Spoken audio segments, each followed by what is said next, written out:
அண்ணா யூனிவர்சிட்டியில் நடந்த ஒரு பாலியல் பலாத்கார நிகழ்வு எல்லாமே ஒரு தன் திறனாளர்களாக சமூகத்தில் நாளைக்கு ஒரு பெரிய ஸ்டேட்டஸோட ஒரு சமூகத்தை பாதுகாக்கும் நிலையில் வரக்கூடிய பெண்களுக்கே இப்படி என்றால், இன்னும் மிக சாதாரண ஒரு கூலி வேலையோ அல்லது ஒரு கம்பெனியில போய் வேலை செஞ்சுட்டு இருக்கக்கூடிய சாதாரண நிலையில் இருக்கிற பெண்களுடைய நிலைமையெல்லாம் கனவுல கூட நினைச்சு பார்க்க முடியாது. அண்ணாமலை அவர்கள், உங்கள் வீட்டில் இவையெல்லாம் சரியாகும் வரை ஒரு கருப்பு கொடியை அனைவரும் கட்டுங்கள் என்று தமிழ்நாட்டில் இருக்கக்கூடிய அத்தனை பேரையும் கருப்பு கொடியை கட்ட வைத்திருந்தால் கூட அவர்களுடைய போராட்ட வடிவம் என்பது சென்றடைந்திருக்கும் கேலிக்குரிய பொருளாக கூட ஆயிருக்காது என்று கூட பேசியிருக்கலாம். கணவன் மனைவி பிரச்சனை தான். அதில் கணவன் வழக்கறிஞராக தான் இருக்காரு. மனைவி பள்ளியில் ஒரு நல்ல பள்ளியில் வேலை பார்த்துட்டு இருக்கிறாங்க. அப்பொழுது அவர், நீ சாரோட தான் சாப்பிட்டுக்கிட்டு இருப்ப அப்படின்னு சொல்லி கண்ட தகாத வார்த்தைகளெல்லாம் பேசி கீழே அவங்க வர வச்சு போட்டு பயங்கரமாக அடிச்சிடுறாரு. கம்ப்ளைண்ட்டு புகார் கொடுக்கப்பட்டுச்சு. அவர் மேலே எந்த நடவடிக்கை எடுக்கல. இது நடந்தது ஒட்டன்சத்திரம் பகுதியில் தேவத்தூருங்கிற கிராமத்தில் இது நடந்திருக்கு.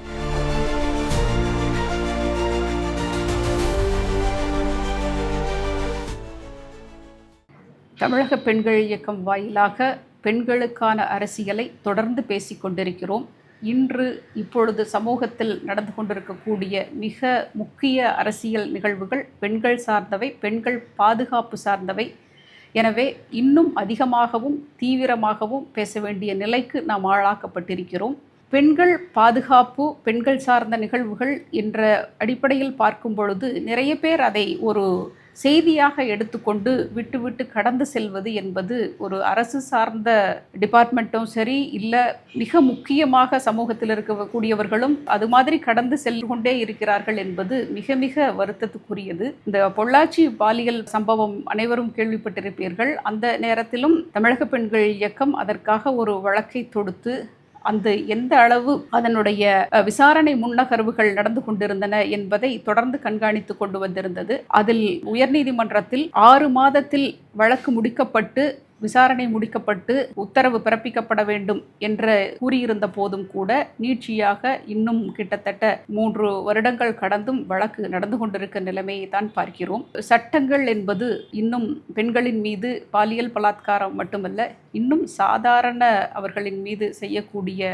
குற்றங்களுக்காகவும் மிகவும் வலுவாக ஆக்கப்படவில்லை எனில் பெண்களுடைய பிரச்சனை எப்பொழுதும் இவ்வாறு நாம் பேசி கடந்து செல்லக்கூடிய பிரச்சனையாகவே ஆகிவிடும் போல் இருக்கக்கூடிய சமூக நிலைமை வந்துவிட்டது. இன்று 2 பெண்களுக்கான நிகழ்வுகளை நான் இந்த 2 நாட்களில் கடந்து வந்திருக்கிறேன் ஒரு வழக்கறிஞராக. அந்த 2 நிகழ்வையும் உங்களோடு பகிர்ந்து கொள்கிறேன். ஒன்று, இப்பொழுது பரபரப்பாக அரசியல்வாதிகளால் பேசப்பட்டு கொண்டிருக்கின்ற அண்ணா யூனிவர்சிட்டியில் நடந்த ஒரு பாலியல் பலாத்கார நிகழ்வு. அந்த நிகழ்வு தமிழ்நாட்டினுடைய மிக உயரிய ஒரு கல்வி நிறுவனத்தில் நடைபெற்றிருக்கிறது என்பது ஒரு மிக வெட்கக்கேடான விஷயம். இதற்கு பிறகாவது அரசு பெண்களுக்கான பாதுகாப்பு என்பது எவ்வளவு மிக முக்கியம். இது எப்படி பார்க்குறீங்கன்னா, ஒரு ப்ரொஃபஷனல்ஸ் எல்லாமே ஒரு தன் திறனாளர்களாக சமூகத்தில் நாளைக்கு ஒரு பெரிய ஸ்டேட்டஸோட ஒரு சமூகத்தை பாதுகாக்கும் நிலையில் இருக்கும் நிலையில் வரக்கூடிய பெண்களுக்கே இப்படி என்றால், இன்னும் மிக சாதாரண ஒரு கூலி வேலையோ அல்லது ஒரு இண்டஸ்ட்ரியில், அதாவது ஒரு கம்பெனியில் போய் வேலை செஞ்சுட்டு இருக்கக்கூடிய சாதாரண நிலையில் இருக்கிற பெண்களுடைய நிலைமையெல்லாம் கனவுல கூட நினச்சி பார்க்க முடியாது.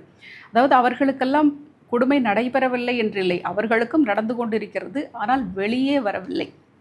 இதுதான் இப்பொழுது இந்த அண்ணா பல்கலைக்கழகத்தில் நடந்த இந்த பாலியல் வன்புணர்வு. இப்பொழுது இந்த சோஷியல் மீடியாலாம் ரொம்ப இருக்கிறதுனால உடனடியாக எஃப்ஐஆர் பதிவு பண்ணிட்டாங்க. ஆனால் இதற்கப்புறம் இது விசாரணை எப்படி நடக்கிறது என்பதை நாம் தமிழக பெண்கள் இயக்கம் வாயிலாக அறிந்து கொள்வதற்காகவே நாங்கள் தொடர்ந்து கண்காணித்து உங்களுக்கு பதிவு செய்ய இருக்கிறோம். இந்த நிகழ்வு மிக கொடுமையான நிகழ்வு. இதுவரை நம்முடைய ஒரு முதலமைச்சரோ அல்லது மத்தியில் ஆளக்கூடிய ஒன்றிய அரசில் இருக்கக்கூடிய ஒரு மிக முக்கிய நிலையில் இருக்கக்கூடிய ஒரு எம்பியோ இதுவரைக்கும் இனிமேல் இப்படியெல்லாம் சட்டங்கள் இருக்கும் என்று இதுவரை பேசவில்லை. உயர் காவல்துறை அதிகாரிகள் மட்டுமே பிரஸை சந்திச்சாங்க. அவர்கள் சட்டத்தை நாங்கள் ஒழுங்கு செய்கிறோம், சட்டப்படி அனைத்தும் நடக்கிறது என்பதை அதிகாரிகள் அவ்வளவுதான் சொல்ல முடியும். அதிகாரிகள் அதை தாண்டி சொல்ல முடியாது. அரசு ஆட்சியில் இருப்பவர்களும் அதிகாரத்தில் இருப்பவர்களும் குறிப்பாக மக்களாட்சியில் அவர்கள் இப்படியெல்லாம் நடந்திருப்பது கொடுமை, இனிமேல் இப்படியெல்லாம் நடக்காது, இதற்காக நாங்கள் இந்தந்த ஆயத்த பணிகள் செய்து இருக்கிறோம் என்பதை திரும்ப திரும்ப சொன்னால் மட்டுமே அவர்கள் செயல்படுகிறார்கள் என்று அர்த்தம். எவரும் திரும்ப திரும்ப சொல்லவில்லை. இதை இன்னும் ஒரு மோசமாக பயங்கர சென்சேஷனலாக பண்ணதுக்கு அண்ணாமலை ஒரு விஷயம் பண்ணாங்க. இன்னைக்கு காலையில் அவரே அவரை சவுக்கில் 6 முறை அடிச்சுக்கிறதா நேற்று சொல்லி இன்றைக்கி அதை அவர் அடிக்கவும் செய்தார். அதாவது அவர் இன்றைக்கி தான் சொல்லியிருக்காரு இதை. ஆனால் தமிழக பெண்கள் இயக்கம் சார்பாக நீங்கள் எங்களோட வீடியோவை பார்த்துருந்தீங்கன்னா இன்றைக்கி போராட்ட முறைகள் மாற்றப்பட வேண்டும் என்பதை நாங்கள் தொடர்ந்து சொல்லி கொண்டே இருக்கிறோம். ஏன் போராட்ட முறை மாற்றப்பட வேண்டும்னா, ஒரு காலத்தில் ஒரு 10 வருஷத்துக்கு முன்னாடி லாயர்ஸ் தான் போராட்டத்துக்கே தேர்ந்தவர்கள்ங்கிற அளவுக்கு உடனே மறியல் நடக்கும், உடனே நீதிமன்றங்கள் மூடப்படும் என்ற நிலை இருந்தது. அதே மாதிரி பார்த்திங்கன்னா ஒவ்வொரு தொழிற்சங்கங்களில் நடக்கலாம். ஆசிரியர்கள் கூட மிகவும் இன்னும் இப்போ இருக்கிறத விட தீவிரமாக போராட்டங்கள் குதித்து கொண்டிருந்தார்கள். இது எல்லாமே பார்த்திங்கன்னா வழக்கறிஞர்களை தவிர மற்றவர்கள் செய்யக்கூடிய போராட்டங்கள் அவர்களினுடைய நலனுக்காக. இப்பொழுது போராட்டத்தை செய்பவர்களுடைய அனைவர்களுடைய கைகளும் கட்டப்பட்டு வென்றன. என்னென்னா, ஒரு எஃப்ஐஆர் போட்டுருவாங்க, எஃப்ஐஆர் போட்டால் அதுக்கப்புறம் அவங்க வாழ்க்கையே முடிஞ்சிருச்சு. அப்போது நான் இந்த பிஎன்எஸ்எஸ் இந்த சட்டங்கள்லாம் சமஸ்கிருதத்தில் பெயரிடப்பட்ட பொழுதே கூட நான் எனது வழக்கறிஞர்களும் தெரிந்த வழக்கறிஞர்களிடம் பகிர்ந்து கொண்டது, இனிமேல் போராட்ட வடிவங்களை பாய்காட் பண்ணியெல்லாம் பண்ண முடியாது. நாம் ஒரு காரில் கருப்பு கொடி கட்டிட்டு வந்தோன்னா ஒரு குறிப்பிட்ட காலத்துக்கு கருப்பு கொடியே கட்டியிருக்கப்பட்டது, இல்லை நான் கருப்பு உடையிலேயே இருக்கிறேன், இல்லை ஒரு கருப்பு கொடியே நான் குத்தி இருக்கிறேன், இல்லது என்னுடைய வீட்டில் கருப்பு கொடி பறக்க விடுகிறேன், அல்லது வேறு ஏதோ ஒரு கருப்பு குடையை வைத்து கொண்டே இருக்கிறோம், சமூகம் முழுவதும் மக்கள் அப்படியே இருக்கிறார்கள் அப்படின்னா இது நம்ம பதிவு செய்கிறோம். நாங்கள் உங்களுடைய இந்த ஆட்சி முறையையோ அல்லது நீங்கள் கொண்டு வந்திருக்கக்கூடிய இந்த சில சட்டத்திட்டங்களையோ சமூகத்திற்கு உதவாத சட்டத்திட்டங்களையோ நாங்கள் அதை ஒத்துக்கொள்ளவில்லை என்று முதலில் உங்களுடைய ப்ரொட்டஸ்ட்டை எப்படி காண்பிக்கிறீங்கிறது தான். வளர்ந்த நாடுகளாக இருந்தால், மனிதர்களை மதிக்கக்கூடிய, மக்களை மதிக்கக்கூடிய, மக்களாட்சி செய்யக்கூடிய நாடுகளாக இருந்தால் பொதுவாக ப்ரொட்டஸ்ட், அதாவது நீங்கள் ஒரு எதிர்ப்பு தெரிவித்த உடனேயே அந்த எதிர்ப்பு சரியான எதிர்ப்பா அல்லது வேண்டுமென்றே செய்யக்கூடிய எதிர்ப்பா என்பதை அதை உற்று நோக்கி அதை சரி செய்வது தான் மக்களாட்சியில் இருக்கக்கூடிய ஒரு மிக வலிமையான முக்கிய முறை. ஆனால் இப்பொழுது நம்முடைய நிலைமை, நம்மால் ஈவன் எதிர்ப்பை கூட எங்கும் பதிவு செய்ய முடியாது, தெரியாது என்ற நிலையாகிவிட்டது. அண்ணாமலை அவர்கள் மற்றவர்களையும் கூறினார், இதுபோல் நீங்கள் அனைவரும் போராட்டம் செய்ய வேண்டும் என்று. ஆனால் அந்த போராட்ட வடிவத்தை அவர் உங்கள் வீட்டில் இவையெல்லாம் சரியாகும் வரை ஒரு கருப்பு கொடியை அனைவரும் கட்டுங்கள் என்று தமிழ்நாட்டில் இருக்கக்கூடிய அத்தனை பேரையும் கருப்பு கொடியை கட்ட வைத்திருந்தால் கூட அவர்களுடைய போராட்ட வடிவம் என்பது சென்றடைந்திருக்கும், அதாவது ஒரு கேலிக்குரிய பொருளாக கூட ஆயிருக்காது என்று கூட பேசியிருக்கலாம். ஆனால் அவர் செய்யக்கூடிய இந்த சாட்டையில் அடி கொடுத்து கொள்ளுவது என்பதெல்லாம் அவர் அனைவருக்கும் தெரியப்படுத்தி செய்து கொள்ள வேண்டிய அவசியமில்லை. அவர் தானே தன்னுடைய வீட்டிற்குள் தன்னால் ஒரு அரசியல் பிரமுகராக இருந்து கொண்டு, ஒரு ஆளும் அரசியல் கட்சியில் இருந்து கொண்டு அவர் எதையும் செய்ய இயலாத நிலை என்பதை அவர் வீட்டுக்குள்ளேயே வருத்தி இருக்கலாம். வெளியில் பொது வெளியில் செய்யும் பொழுது சில நாகரிகமாக இருக்கக்கூடிய விஷயங்களை அவர் சமூகத்திற்கு சென்று சேர்த்திருக்க வேண்டும். அண்ணா பல்கலைக்கழகத்தில் நடந்த பாலியல் பிரச்சனை, அதை ஒவ்வொரு அரசியல் கட்சியும் அரசியல்வாதிகளும் அணுகிய நிலை. இதே தருணத்தில் இன்னொரு பிரச்சனை என்னுடைய சொந்த ஊரில் நடந்து கொண்டிருக்கிறது ஒரு 3 நாளாக. அது பார்த்திங்கன்னா ஒரு கணவன் மனைவி பிரச்சனை தான். அதில் கணவன் வழக்கறிஞராக தான் இருக்கார், மனைவி பள்ளியில் ஒரு நல்ல பள்ளியில் வேலை பார்த்துட்ருக்குறாங்க.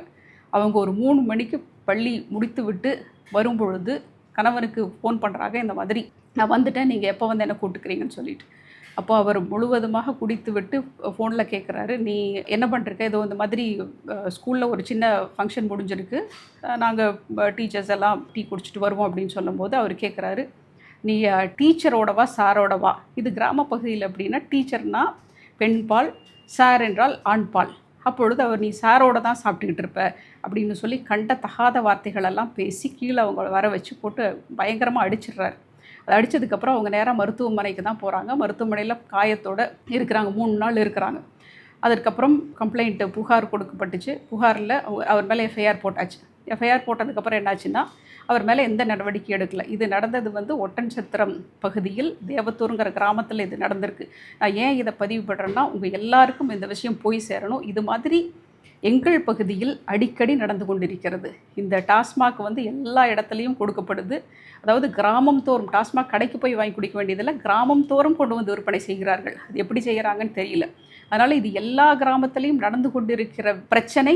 இதை அரசோ அங்கே இருக்கக்கூடிய காவல்துறையோ சரிவர இதற்கான ஒரு விசாரணை நடத்துவதில்லை, தண்டனையும் கொடுப்பதில்லை. எனவால் தான் பெண்களுடைய முன்னேறா நிலைமைக்கு அவங்க அரசியல் பேச மாட்டாங்கன்னு சொல்கிறீங்களே, இப்படி போட்டு அடித்தா எப்படி அவங்க அரசியல் பேசுவாங்க? அவங்க எப்படி வீட்டை விட்டு முதல்ல வெளியில் வரணும்னு நினைப்பாங்க? அதற்கப்புறம் அந்த பெண் 3 நாள் மருத்துவமனையில் இருந்து விட்டு நேற்றைக்கு இரவு தான் டிஸ்சார்ஜ் ஆகி வீட்டுக்கு வந்தாங்க. வீட்டுக்கு வந்த உடனே வீட்டு முன்னாடி நின்றுக்கிட்டு இந்த வார்த்தைகளைத்தான் பேச வேண்டும் என்றல்லாமல் அவ்வளவு கொச்சையான வார்த்தைகளை பேசி அசிங்கப்படுத்தி கொண்டிருக்கிறார். அப்பொழுதும் காவல்துறை ஒன்றுமே செய்யவில்லை. வந்தார்கள், நீங்கள் இதெல்லாம் வீடியோ பதிவு செய்து ஆவணமாக கொடுத்தால்தான் நாங்கள் எடுக்க முடியும், நடவடிக்கை எடுக்க முடியும் என்று. சொல்லப்போனால் என்ன சொல்லுவாங்கன்னா, ஆமாம் எஃப்ஐஆர் போட்டோன்னே அரெஸ்ட் பண்ண வேண்டியதில்லை, ஒரு லாயராக அப்படி தான் சொல்ல முடியும். அப்படின்னாலும் ஒரு அரசு அதிகாரிகளோ இந்த பிரச்சனைகள் தொடர்ந்து சமூகத்தில் அதிக அவலங்களாக நிலவி கொண்டிருக்கிற வேண்டிய நிலையில் அவர் உடனே கைது செய்யப்பட்டிருக்க வேண்டும். விசாரணை மிகவும் தீவிரப்படுத்தி இருக்க வேண்டும். விசாரணை உடனே முடிவடைந்து அவருக்கு என்ன தண்டனையோ என்பதெல்லாம் ஓரிரு மாதத்திற்குள் முடிக்கப்படும் என்றிருந்தால் மட்டுமே சமூகத்தில் சில மாற்றங்களை கொண்டு வந்திருக்க முடியும். ஆனால் இவ்வாறு தொடர்ந்து ஒரு பெண்களுக்கு ஒரு பிரச்சனை, பாலியல் பலாத்காரம் அல்லது வேறு விதத்தில் கொடுக்கக்கூடிய பிரச்சனை, அடிதடி கொடுமைகளை வாங்கக்கூடிய பிரச்சனை எல்லாம் மிகவும் சாதாரணமாக அன்று பேசுபொருளாக ஆகிவிட்டு இருக்கக்கூடிய நிலையை மிகவும் மன வலியோடு தான் உங்களோடு பகிர்ந்து கொள்கிறேன். நமக்கான அரசியலை நீங்கள் தமிழக பெண்கள் இயக்கத்தோடு இணைந்து நாம் முடிவு செய்யாத வரை நாம் இப்படி பேசப்படும் பொருளாகவும் போகப் பொருளாகவும் தான் நம் வாழ்க்கையை கடந்து கொண்டிருப்போம். எனவே தயவு செய்து நீங்கள் அரசியல் பேசுங்கள், தமிழக பெண்கள் இயக்கத்தோடு இணையுங்கள், நாம் சேர்ந்து அரசியல் பேசலாம். நன்றி, வணக்கம்.